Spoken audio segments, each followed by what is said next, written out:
ಸನಾತನ ಧರ್ಮ ಜಾಗೃತಿ ಪ್ರತಿಷ್ಠಾನ ಹಾಗೂ ಹಿಂದೂಪರ ಸಂಘಟನೆಗಳ ವತಿಯಿಂದ ಶ್ರೀ ಕ್ಷೇತ್ರ ಧರ್ಮಸ್ಥಳ ಶ್ರೀ ಮಂಜುನಾಥ ಸ್ವಾಮಿ ದೇವಸ್ಥಾನ ಮತ್ತು ಅಲ್ಲಿಯ ಧರ್ಮಾಧಿಕಾರಿ ಡಾಕ್ಟರ್ ವೀರೇಂದ್ರ ಹೆಗಡೆ ಅವರ ಕುಟುಂಬಕ್ಕೆ ಕಳಂಕ ತರಲು ಒಳಸಂಚು ನಡೆಸುತ್ತಿರುವವರ ವಿರುದ್ಧ ಸೂಕ್ತ ತನಿಖೆಗಾಗಿ ಈ ಪ್ರಕರಣವನ್ನು ರಾಜ್ಯ ಸರ್ಕಾರ ಎನ್ಐಎಗೆ ನೀಡಬೇಕು ಎಂದು ಸೋಮವಾರ ಮಧ್ಯಾಹ್ನ ಕುಮಟಾದಲ್ಲಿ ಪಕ್ಷಾತೀತವಾಗಿ ಬೃಹತ್ ಜನಜಾಗೃಹ ಜಾಥಾ ನಡೆಯಿತು. ಪಟ್ಟಣದ ಮಹಾತ್ಮ ಗಾಂಧಿ ಕ್ರೀಡಾಂಗಣದಿಂದ ಮೂರೂರು ರಸ್ತೆಯಲ್ಲಿರುವ ತಾಲೂಕಾ ಆಡಳಿತ ಸೌಧದವರೆಗೆ ಈ ಜಾಥಾ ಸಾಗಿ ಸಹಾಯಕ ಆಯುಕ್ತರ ಮೂಲಕ ಮುಖ್ಯಮಂತ್ರಿಗಳು, ಪ್ರಧಾನಮಂತ್ರಿಗಳು ಮತ್ತು ರಾಜ್ಯಪಾಲರಿಗೆ ಮನವಿಯನ್ನು ಸಲ್ಲಿಸಲಾಯಿತು. ಮನವಿಯನ್ನು ಕುಮಟಾ ಶಾಸಕ ದಿನಕರ್ ಶೆಟ್ಟಿ, ಮುರಳೀಧರ್ ಪ್ರಭು, ಎಂಜಿ ಭಟ್, ಜೆಡಿಎಸ್ ಮುಖಂಡ ಸೂರಜ್ ನಾಯ್ಕ್ ಸೋನಿ, ಬಿಜೆಪಿ ಜಿಲ್ಲಾಧ್ಯಕ್ಷ ಎನ್ಎಸ್ ಹೆಗಡೆ, ನಿಕಟಪೂರ್ವ ಜಿಲ್ಲಾಧ್ಯಕ್ಷ ವೆಂಕಟೇಶ್ ನಾಯಕ್, ಹೇಮಂತ್ ಕುಮಾರ್ ಗಾಂವ್ಕರ್, ಮಂಡಲಾಧ್ಯಕ್ಷ ಜಿಐ ಹೆಗಡೆ, ಸಹಾಯಕ ಆಯುಕ್ತ ಪಿ ಶ್ರವಣ್ ಕುಮಾರ್ ಅವರಿಗೆ ಮನವಿಯನ್ನು ಸಲ್ಲಿಸಿದರು. ಈ ಸಂದರ್ಭದಲ್ಲಿ ಮುರಳೀಧರ್ ಪ್ರಭು, ಶಾಸಕ ದಿನಕರ್ ಶೆಟ್ಟಿ, ಸನಾತನ ಧರ್ಮ ಜಾಗೃತಿ ಪ್ರತಿಷ್ಠಾನ ಅಧ್ಯಕ್ಷ ಎಂಜಿ ಭಟ್, ಜೆಡಿಎಸ್ ಮುಖಂಡ ಸೂರಜ್ ನಾಯ್ಕ್ ಸೋನಿ, ಬಿಜೆಪಿ ಜಿಲ್ಲಾಧ್ಯಕ್ಷ ಎನ್ಎಸ್ ಹೆಗಡೆ ಮುಂತಾದವರು ಮಾತನಾಡಿ, ರಾಜ್ಯ ಸುಪ್ರಸಿದ್ಧ ಧಾರ್ಮಿಕ ಕೇಂದ್ರಗಳಲ್ಲಿ ಒಂದಾದ ಧರ್ಮಸ್ಥಳ ಸುಮಾರು 800 ವರ್ಷಗಳ ಅನರ್ಘ್ಯ ಇತಿಹಾಸ ಹೊಂದಿದೆ. ಈ ಪುಣ್ಯಕ್ಷೇತ್ರದ ಮೇಲೆ ಕೆಲವು ಕಿಡಿಗೇಡಿಗಳು ಶ್ರೀ ಮಂಜುನಾಥ ಸ್ವಾಮಿ ದೇವಾಲಯ ಹಾಗೂ ವೀರೇಂದ್ರ ಹೆಗಡೆ ಅವರಿಗೆ ಕಳಂಕ ತರುವಂತಹ ಕೀಳು ಮಟ್ಟದ ವಿಡಿಯೋ ತುಣುಕುಗಳನ್ನು ತಯಾರಿಸಿ ಅದನ್ನು ಸಮೂಹ ಮಾಧ್ಯಮದಲ್ಲಿ ಹರಿಬಿಡುತ್ತಿದ್ದಾರೆ.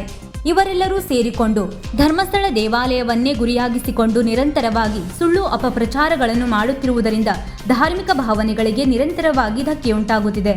ತಿರುಪತಿ, ಕಂಚಿ, ಶಬರಿಮಲೆ, ಈಗ ಧರ್ಮಸ್ಥಳ ಸೇರಿದಂತೆ ಎಲ್ಲಾ ಹಿಂದೂ ಶ್ರದ್ಧಾ ಕೇಂದ್ರಗಳ ಮೇಲೆ ಅಂತಾರಾಷ್ಟ್ರೀಯ ಷಡ್ಯಂತ್ರ ನಡೆಸಲಾಗುತ್ತಿದೆ. ಸಮಸ್ತ ಹಿಂದೂಗಳ ಧಾರ್ಮಿಕ ಭಾವನೆಗೆ ಧಕ್ಕೆ ತಂದಿರುವ ಇಂತಹ ಕಿಡಿಗೇಡಿಗಳ ವಿರುದ್ಧ ತಕ್ಷಣ ಸೂಕ್ತ ತನಿಖೆ ನಡೆಸಿ ಕ್ರಮ ಕೈಗೊಳ್ಳಬೇಕು. ಎಸ್ಐಟಿ ತನಿಖೆಯಿಂದ ಮುಂದಿನ ತನಿಖೆಯನ್ನು ಎನ್ಐಟಿಗೆ ವರ್ಗಾಯಿಸುವಂತೆ ತೀವ್ರವಾಗಿ ಆಗ್ರಹಿಸಿದರು. ಈ ಜನಾಗ್ರಹ ಜಾಥಾದಲ್ಲಿ ಕುಮಟಾ ಶಾಸಕ ದಿನಕರ್ ಶೆಟ್ಟಿ, ಮುರಳೀಧರ್ ಪ್ರಭು, ಎಂಜಿ ಭಟ್, ಜೆಡಿಎಸ್ ಮುಖಂಡ ಸೂರಜ್ ನಾಯ್ಕ್ ಸೋನಿ, ಬಿಜೆಪಿ ಜಿಲ್ಲಾಧ್ಯಕ್ಷ ಎನ್ಎಸ್ ಹೆಗಡೆ, ನಿಕಟಪೂರ್ವ ಜಿಲ್ಲಾಧ್ಯಕ್ಷ ವೆಂಕಟೇಶ್ ನಾಯಕ್, ಹೇಮಂತ್ ಕುಮಾರ್ ಗಾಂವ್ಕರ್, ಮಂಡಲಾಧ್ಯಕ್ಷ ಜಿಐ ಹೆಗಡೆ, ಧರ್ಮಸ್ಥಳ ಗ್ರಾಮಾಭಿವೃದ್ಧಿ ಯೋಜನಾ ನೌಕರರು, ಕಾರ್ಯಕರ್ತರು, ಸದಸ್ಯರು, ಸ್ತ್ರೀ ಶಕ್ತಿ ಸಂಘಗಳ ಮಹಿಳೆಯರು ಮತ್ತು ಶ್ರೀ ಕ್ಷೇತ್ರದ ಬಗ್ಗೆ ಶ್ರದ್ಧೆ ಭಕ್ತಿ ಹೊಂದಿರುವ ಸಾರ್ವಜನಿಕರು ಸೇರಿದಂತೆ ಅಪಾರ ಸಂಖ್ಯೆಯಲ್ಲಿ ಪಾಲ್ಗೊಂಡಿದ್ದರು.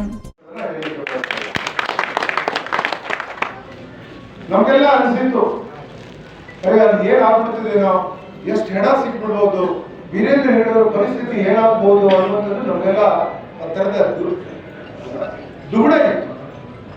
ಆದ್ರೆ ಪರಮ ಪೂಜ್ಯ ಡಾಕ್ಟರ್ ವೀರೇಂದ್ರ ಹೆಗಡೆ ಅವರು ಒಂದ್ ಕಡೆ ಹೇಳ್ಕೊಂಡಿದ್ರು, ಸತ್ಯ ಹೊರಬೀಳ್ತದೆ, ಅವ್ರು ಶೋಧ ಮಾಡಲಿ ಅನ್ನುವಂಥದ್ದನ್ನು ಹೇಳಿದ್ರು. ಆದ್ರೂ ನಮಗೆಲ್ಲ ಬೇಜಾರಿತ್ತು. ಯಾಕೆ ಅಂತ ಹೇಳಿದ್ರೆ, ಅನೇಕ ವಯಸ್ಸಾದಂತಹ ಜನಗಳು, ಭಕ್ತರು ಇಂಥ ಕ್ಷೇತ್ರಗಳಿಗೆ ಬಂದು ತಮ್ಮ ದೇಹ ತ್ಯಾಗವನ್ನು ಮಾಡಿದ್ದ ಕಥೆಗಳನ್ನು ನಾನು ತಿಳ್ಕೊಂಡಿದ್ದೇನೆ. ಪೊಲೀಸರು ಸಹ ನನಗೆ ಹೇಳಿದ್ದಾರೆ. ಗೋಕರ್ಣದಲ್ಲೂ ಸಹ ಇವತ್ತು ತಂದೆ ತಾಯಿ ಯಾರು ಅವ್ರದ್ದು ಅಡ್ರೆಸ್ ಇಲ್ಲದೆ ಇದ್ದಂಥವ್ರು, ಈಗ ಮೊಬೈಲ್ ಬಂದಿದೆ. ಮೊದಲು ಮೊಬೈಲ್ ಇಲ್ಲದಿದ್ದಂಥ ಕಾಲದಲ್ಲಿ ಗೋಕರ್ಣದಲ್ಲಿ ಇರ್ಬೋದು, ಪುಣ್ಯಕ್ಷೇತ್ರ ಎಲ್ಲಿದೆಯಲ್ಲ ಅಲ್ಲೆಲ್ಲ ಇಂದ ದೇಹ ತ್ಯಾಗ ಮಾಡಿದವರು ಇದ್ರು ಅನ್ನೋದನ್ನ ನಾನು ತಿಳ್ಕೊಂಡಿದ್ದೆ. ಆದ್ರೆ ಎಷ್ಟು ಸತ್ಯ ಆಯ್ತು ನೋಡ್ರಿ ವೀರೇಂದ್ರ ಹೆಗಡೆ ಅವರು, ಯಾವ ರೀತಿ ಸತ್ಯ ಆಯ್ತದು. ಒಂದೇ ಒಂದು ಹೆಣ ಸಿಕ್ಕಿಲ್ಲ, ಒಂದೇ ಒಂದು ಹೆಣ ಸಿಕ್ಕಿಲ್ಲ. ಇದು ಒಂಥರದ ಷಡ್ಯಂತ್ರ ಇದು ಅನ್ನೋದು. ಎಂಜಿ ಭಟ್ರು ಒಂದು ಮಾತು ಹೇಳಿದ್ರು, ಬಹಳ ಹಳೆ ಕಥೆ ಅದು. ಎಂಜಿ ಭಟ್ರೆ, ನಾವೇನಾದ್ರೂ ಸಣ್ಣ ತಪ್ಪು ಮಾಡಿದ್ರೆ ನಾವು ಮಕ್ಕಳಿಗೆ ನಾವು ಹೇಳ್ತಿದ್ವಿ, ನೀ ಧರ್ಮಸ್ಥಳದ ಆಡೆ ತಗೊಂಡು ಹೇಳ್ತಿದ್ವಲ್ಲ, ಆ ಮಾತು ಈಗ ಸ್ವಲ್ಪ ದೂರ ಆಯ್ತು. ಇಂಥ ದುಷ್ಟರಿಂದಲೇ ದೂರ ಆಯ್ತು. ಧರ್ಮಸ್ಥಳದ ಆಣೆ ತಗೊಂಡು ಹೇಳುವಂತ ನಾವೆಲ್ಲರಿಗೂ ಹೇಳ್ತಿದ್ವಿ, ಏನಾದ್ರು ತಪ್ಪು ಮಾಡಿದ್ರೆ ನಮ್ಮ ಮೇಲೆ ಆರೋಪ ಬಂದಾವಾಗ ಆ ದೇವರನ್ನ ನೆನೆಸ್ಕೊಳ್ತಿದ್ವಿ ನಾವು. ಇವತ್ತು ಈ ಷಡ್ಯಂತ್ರದ ಹಿಂದೆ ಇವತ್ತು ನಮ್ಮ ಹಿಂದೂ ಧರ್ಮದ ಮೇಲೆ ಮಧುರೆಯಲ್ಲಾಯ್ತು, ತಿರುಪತಿಯ ಮೇಲೆ ಆಯ್ತು, ಆಮೇಲೆ ಕಂಚಿ ಆಯ್ತು, ಅದರ ನಂತರ ಶಬರಿಮಲೆ. ಇದು ಕೊನೆಯದು, ಮತ್ತೆ ಯಾರತ್ತೂ ಸಾಧ್ಯನೇ ಇಲ್ಲ. ಯಾಕೆಂದ್ರೆ ಈ ಷಡ್ಯಂತ್ರ ಬಹಳ ದೊಡ್ಡ ಷಡ್ಯಂತ್ರ ಇತ್ತು. ನಾವೆಲ್ಲ ಬಹಳಷ್ಟು ವಿರೋಧವನ್ನು ಮಾಡಿದ್ವಿ, ಅಧಿವೇಶನದಲ್ಲಿ ವಿರೋಧವನ್ನು ಮಾಡಿದ್ದೇವೆ. ಪಾಕಿಸ್ತಾನದ ರೇಡಿಯೋದಲ್ಲಿ ಇದನ್ನ ಬಿತ್ತರಿಸಿದ್ರು ಅನ್ನುವಂಥದ್ದು ಸಹ ನಮ್ಮ ಅಧಿವೇಶನದಲ್ಲಿ ನಮ್ಮ ಶಾಸಕರೊಬ್ಬ ಮಿತ್ರರು ಹೇಳಿದ್ರು. ಎಷ್ಟು ಅವಮಾನ ಆಯ್ತು, ನಮ್ಮ ದೇಶಕ್ಕೆ ಅವಮಾನ ಆಗೋದು, ನಮ್ಮ ಧರ್ಮಕ್ಕೆ ಅವಮಾನದ ಜೊತೆ ನಮ್ಮ ದೇಶ ತಲೆ ತೆಗೆಸುವಂತ ಕೆಲಸ ಆಯ್ತು ಅನ್ನುವಂಥದ್ದು ಬಹಳ ಬೇಸರದ ಸಂಗತಿ ಅನ್ನುವಂಥದ್ದನ್ನ. ಅದ್ರ ಜೊತೆ ನನಗೆ ಬಹುಶಃ ಇವತ್ತು ಪ್ರತಿಯೊಬ್ಬ ಶಾಸಕರಿರ್ಬೋದು, ಯಾರೇ ವಿರೋಧ ಪಕ್ಷದವರು ಇರ್ಬೋದು, SIT ಬಗ್ಗೆ ನಮ್ಗೆ ಗೌರವ ಇದೆ ಅನ್ನುವಂತ ಮಾತನಾಡ್ತಾರೆ. ಆದ್ರೆ ನಾನು ಹೇಳ್ತೇನೆ, SIT ಬಗ್ಗೆ ಗೌರವ ಇಲ್ಲ ಅನ್ನೋದು. ಯಾಕೆ ಅವರೆಲ್ಲ ಹೆದರ್ಕೊಂಡಿದ್ದಾರೆ ಅಂತ ಹೇಳಿದ್ರೆ, ದುಷ್ಟ ಸರ್ಕಾರದ ವಿರುದ್ಧ ಏನಾದ್ರೂ ನಾವು ಮಾತನಾಡಿದ್ರೆ ನಾಳೆ SIT ತಂದು ನಮ್ಮನ್ನ ಜೈಲಿಗಟ್ಟುವಂತ ಕೆಲಸ ಮಾಡುವಂತದ್ದು ಈ ಸರ್ಕಾರದ ಆದ್ಯ ಕರ್ತವ್ಯ ಅನ್ನುವಂಥದ್ದನ್ನ ತಿಳ್ಕೊಂಡಿದ್ದಾರೆ. ಹೀಗಾಗಿ SIT ಒಳ್ಳೇದಿದೆ ಅನ್ನುವಂಥದ್ದು, SIT ಮೇಲೆ ಗೌರವ ಇದೆ ಅನ್ನುವಂಥದ್ದು. ಹಾಗಾದ್ರೆ ನಾನು ಕೇಳ್ತೇನೆ, ನೀವು ಒಂದು ಚಿಕ್ಕದೇನಾದ್ರೂ ಗಲಾಟೆ ಅಂದ್ರೆ ನಾವು ಪೊಲೀಸರು ಅವನನ್ನ ತಂದು ಅರೆಸ್ಟ್ ಮಾಡಿ 4 ಬೆತ್ತ ಬಿಟ್ಟ ನಂತರ ಅವನ್ನೆಲ್ಲ ಬಾಯ್ ಬಿಡ್ತಾರಲ್ಲ, ನಿಮ್ಮ ಹತ್ರ ಮಾಡ್ಲಿಕ್ಕೆ ಆಗಿಲ್ವಾ?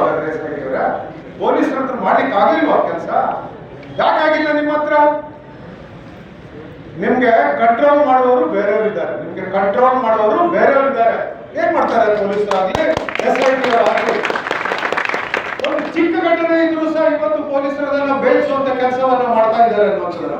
ನಾನು ಅನೇಕ ಸಂದರ್ಭದಲ್ಲಿ ನಮ್ಮ ಪೊಲೀಸ್ ಮಿತ್ರರಿಗೆ ಹೇಳ್ತಾ ಇದ್ದೆ, ನೀವು ಬಾಂಬೆ ಪೊಲೀಸರಿಂದ ಆಗ್ಬೇಕ್ರಿ ಅನ್ನುವಂಥದ್ದನ್ನ.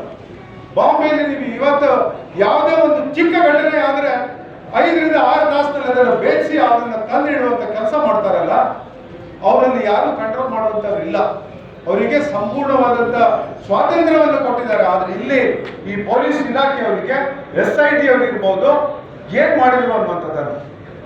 ಹೋಗ್ಲಿ, ಒಂದು ಹೆಣವನ್ನ 18 ರಿಂದ 20 ಅಡಿ ಹುಗಿಬೇಕಾದ್ರೆ ಅವನಿಗೆ ಎಷ್ಟು ಕೆಲಸ ಮಾಡ್ಬೇಕಾಗ್ತದೆ? ಅವನು ಸ್ವಲ್ಪ ಜ್ಞಾನನೇ ಇಲ್ವೋ? ಹಾಗಾದ್ರೆ ನಿಮ್ಗೆ 18 ಅಡಿ ನೀವು ಆಳ ಮಾಡಿ ಅವನು ಒಂದು ಹೆಣ ತಗೊಂಡವಲ್ಲ ಹಾಕ್ತಾನೆ ಅಂತ ಹೇಳಿದ್ರೆ ಎಷ್ಟು ಶ್ರಮ ಹಾಕ್ಬೇಕಾಗ್ತದೆ ಅವನು? ಆದ್ರೂ ಸಿಕ್ಕಿಲ್ಲ ನೋಡ್ರಿ. ನಾವು ಹಿಂದೂಗಳು ಪ್ರಾಮಾಣಿಕರಿದ್ದೇವೆ. ಹಿಂದೂಗಳ ಶಕ್ತಿ, ಆ ಶ್ರದ್ಧಾ ಭಕ್ತಿ ಕೇಂದ್ರದ ಮೇಲೆ ನಾವಿಟ್ಟಂತ ವಿಶ್ವಾಸಕ್ಕೆ ಇವತ್ತು ಲಕ್ಷ ಲಕ್ಷ ಜನ ಇವತ್ತು ಧರ್ಮಸ್ಥಳಕ್ಕೆ ಹೋಗಿ ಪೂಜೆಯನ್ನು ಸಲ್ಲಿಸ್ತಾರೆ. ಬೇರೆ ಬೇರೆ ಕೆಲಸಗಳಲ್ಲಿ ಮಾಡಬಂದಂತದ್ದಿದೆ. ನಮ್ಮ ಮುರಳಿ ಪ್ರಭು ಅವರು ಹೇಳಿದ್ರು, ಆಂಬ್ಯುಲೆನ್ಸ್ ಸುದ್ದಿಯನ್ನ ಕೊಟ್ಟಿದ್ದು ಅನ್ನುವಂಥದ್ದನ್ನು. ಇಡೀ ಕರ್ನಾಟಕ ರಾಜ್ಯದಲ್ಲಿ ಹೈಸ್ಕೂಲ್ಗಳು, ಸರ್ಕಾರದ ಹೈಸ್ಕೂಲ್ ಇರಲಿಲ್ಲ, ಕಟ್ಟಡಗಳೇ ಇರಲಿಲ್ಲ. ಆ ಸಂದರ್ಭದಲ್ಲಿ ಪೂಜ್ಯ ವೀರೇಂದ್ರ ಹೆಗಡೆ ಅವರು ಇಡೀ ಕರ್ನಾಟಕ ರಾಜ್ಯದಲ್ಲಿ ಮೊದಲನೇ ಬಾರಿಗೆ ಸರ್ಕಾರ ಬಿಟ್ಟು ಶಾಲಾ ಕಟ್ಟಡಗಳನ್ನ ಕಟ್ಸ್ಕೊಂಡು ಕೊಟ್ಟಂತ ಒಂದು ಕೆಲಸವನ್ನು ಮಾಡಿಕೊಟ್ಟಂತ ಇದ್ರೆ ಅದು ಪರಮ ಪೂಜ್ಯ ಶ್ರೀ ವೀರೇಂದ್ರ ಹೆಗಡೆ ಅವರು. ನನಗೆ ಗೊತ್ತಿದೆ, ಇಂಥ ಒಳ್ಳೆ ಕೆಲಸ ಮಾಡುವಂಥದ್ದು ಶಿಕ್ಷಣಕ್ಕಾಗಿ, ಧರ್ಮಕ್ಕಾಗಿ. ಇವತ್ತು ನಮ್ಗೆ ಯಾರಿಗೇ ಆಗಲಿ, ನಮ್ಗೆ ಏನಾದ್ರೂ ನೋವಾದ್ರೆ ನಾವೆಲ್ಲ ಅವ್ರ ಹತ್ರ ಹೇಳ್ಕೊಂಡಾಗ ನಮ್ಗೆಲ್ಲ ಒಂಥರ ಹಗುರ ಆಗ್ತದೆ ನಮ್ಮ ಮನಸ್ಸೊಳಗೆ. ಅಂತ ಒಂದು ಶ್ರದ್ಧಾ ಕೇಂದ್ರವನ್ನ ಇವತ್ತು ನಾವು ಯಾರೂ ಅದನ್ನು ಕಟ್ಟಿಲ್ಲ ರೀ, ನಾವು ಯಾರೂ ಕಟ್ಟಿಲ್ಲ, ನಾವು ಯಾರೂ ಅಲ್ಲಿ ನಾವು ನಮ್ಮ ಹಣವನ್ನು ಕೊಟ್ಟಿಲ್ಲ. ನಾವು ಪೂಜ್ಯರ ಹಿಂದಿನಿಂದ 500 ವರ್ಷಗಳ ಇತಿಹಾಸದಿಂದ ಅದನ್ನ ಆ ಧರ್ಮಸ್ಥಳ ಇದೆ. ನಮ್ಮ ಧರ್ಮ ಮುಖ್ಯ ಇದೆ. ಇವತ್ತು ನಮ್ಮ ಧರ್ಮ ಮುಖ್ಯ, ನಮ್ಗೆ ಎಲ್ಲದಕ್ಕಿಂತ ಮುಖ್ಯ. ನಾವು ಧರ್ಮವನ್ನ ಕಾಪಾಡಬೇಕಾಗಿದೆ. ಆ ನಿಟ್ಟಿನಲ್ಲಿ ಇಲ್ಲಿ ಪಕ್ಷ ಭೇದ ಮರೆತು ನೀವೆಲ್ಲರೂ ಬಂದಿದ್ದೀರಲ್ಲ, ಇದಕ್ಕೆ ನಿಮ್ಗೊಂದು ಧನ್ಯವಾದಗಳಾಗುತ್ತೆ. ಈ ರೀತಿಯ ಸಂಘಟನೆಗಳು ಬೇಕು, ಆದ್ರೆ ನೀವು ಮಾಡುವಂತ ಕೆಲಸ ಅಲ್ಲ, ಅದು ನಾವು ಮಾಡಬೇಕಾದದ್ದು. ಜನಪ್ರತಿನಿಧಿಗಳು ಮಾಡಬೇಕಾದಂತ ಕೆಲಸ ಇವತ್ತು ನೀವು ಮಾಡ್ತಾ ಇದ್ದೀರಿ. ಅಂದ್ರೆ ಯಾವ ಮಟ್ಟಕ್ಕೆ ಹೋಗಿದೆ ಅನ್ನುವಂಥದ್ದನ್ನ ಈ ಮಟ್ಟಕ್ಕೆ ಇರಬಾರ್ದಾಗಿತ್ತು ಅನ್ನುವಂಥದ್ದು. ನೀವು ಯಾರು ಇವತ್ತು ಹಣ ಕೊಟ್ಕೊಂಡು ಬಂದಂಥವ್ರು ಅಲ್ಲ, ಖುಷಿಯಿಂದ ಬಂದಿದ್ರಿ, ಧರ್ಮ ಉಳಿಸ್ಕೊಳ್ಬೇಕು ಅನ್ನೋದಕ್ಕೆ ನೀವೆಲ್ಲರೂ ಬಂದಿದ್ದೀರಿ. ಆ ಕೆಲಸ ನೀವು ಮಾಡ್ರಿ. ನಾವು ನಿಮ್ಗಿಂತ ಮುಂದಿದ್ದು ಹೋರಾಟವನ್ನು ಮಾಡ್ತೇವೆ.